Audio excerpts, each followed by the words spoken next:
From CBS News Bay Area, this is the Evening Edition. So much for joining us on this New Year's Eve. I'm Andrea Nakano. Brian is off tonight. 2023 is coming to an end, and all around the world, people are wrapping up the year in style. In most other places, it's already 2024. We saw fireworks in Paris.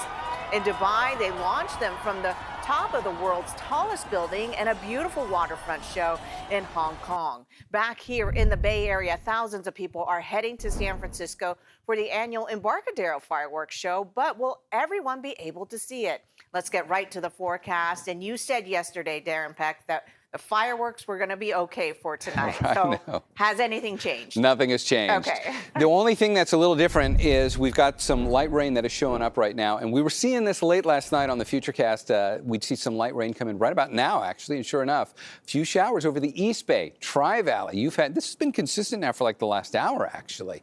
Little complex of rain that's now racing up 680. So as you start to head over towards San Ramon, Dublin, it might even make it to Lafayette, but I think it'll fall apart before it gets there. And this is short-lived. I don't want you to think this is what New Year's Eve is going to be like. This is going to come to a close soon. Watch what happens on the Futurecast. Still sees that same little cell there. And we play this forward, and this is, by the time we get into like the next 2 hours, what little rain there is done. So let's look at the New Year's Eve forecast. By midnight, the clouds are even starting to clear quickly. There's going to be a little bit of an offshore wind through the bay, which means we won't have any fog development. You're going to have clear enough skies to see any fireworks displays that are happening, and temperatures should be in the mid to upper 40s. Let's do two locations here. San Jose, you're the representative for what the majority of the bay will feel. But our colder inland valleys for the North Bay, numbers are usually a little lower there. And if we take a look at midnight here, maybe you're down to the low 40s. Be back in a couple of minutes. Blue sky tomorrow. January 1st is going to be gorgeous around here. And then the next storm gets here late Tuesday. I'll see you with that one in a few minutes. Andrea, back to you. Just like every New Year's Eve, the Highway Patrol is out in full force trying to keep the roads safe. Their maximum enforcement period goes through January 1st. Bay Area transit agencies also want to make sure you get home safely tonight. Muni, Caltrain, and Samtrans are offering free rides after 8 o'clock. BART is running special late-night service, and they are charging the normal fare. One person was killed and two injured Saturday in a head-on crash in eastern Contra Costa County. It happened on Byron Highway near the Clifton Court Reservoir around 6:30 last night. You can see there the severity of the wreckage. CHP says the pickup truck crossed into oncoming traffic and struck the sedan head-on. The driver and the passenger in the truck were injured, and the driver of the sedan was killed.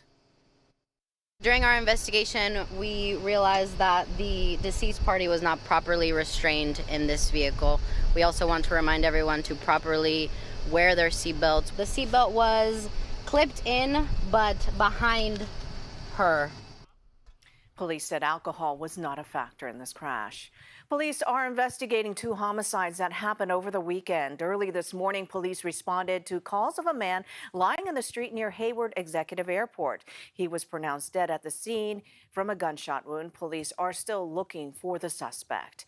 And in San Jose's Mayfair neighborhood, police say they found a man shot last night behind the Villa de Guadalupe apartments.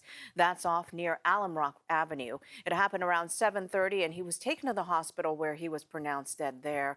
No arrests have been made, and this is San Jose's 36th homicide of the year.